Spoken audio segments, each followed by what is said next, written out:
தஞ்சாவூர் மண்ணு எடுத்து தாமிரபரணி தண்ணிய விட்டு சேர்த்து சேர்த்து செஞ்சது இந்த பொம்மை.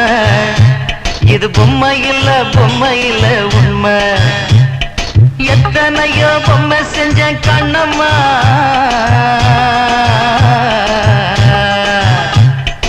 எத்தனையோ பொம்மை செஞ்ச கண்ணம்மா. அடி அத்தனையும் ஒன்ன போல மின்னுமா, பதில் சொல்லம்மா. தந்தானே தந்தானே தந்தான குயிலே சாமி, தந்தானே தந்தானே என்னோட மயிலே. தந்தானே தந்தானே தந்தான குயிலே சாமி, தந்தானே தந்தானே என்னோட மயிலே.